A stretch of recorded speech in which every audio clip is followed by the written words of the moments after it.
Buckland Abbey.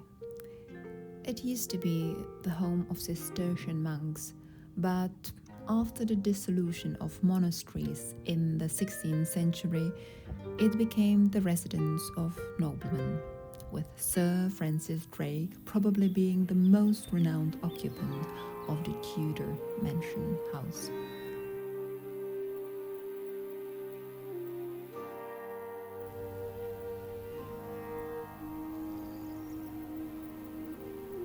The house today still narrates mainly the tale of Francis Drake, his life, his adventures, and his era.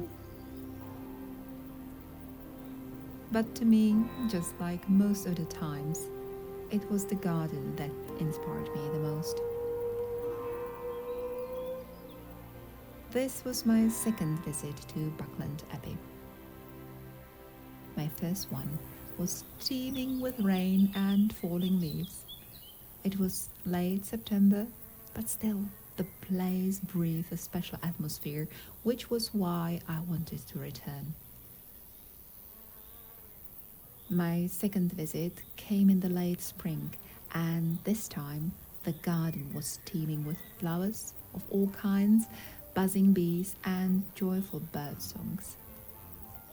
It was so colorful that it was easy to believe that I had stepped into the world of some of the Thomas Hardy's novels.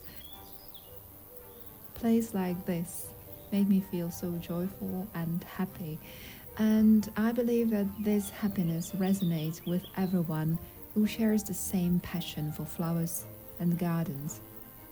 And these people usually like to chat.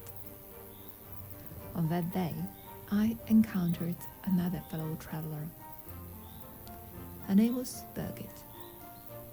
We discussed our travels and exchanged ideas on places worth visiting.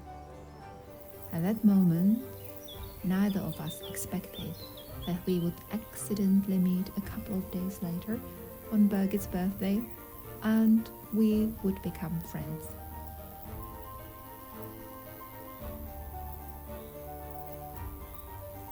This is the charm of English gardens and the countryside. You encounter all kinds of folks, most of them genuinely kind, and some of them share their stories with you. This is why I love to return to England, and this is why I create these videos.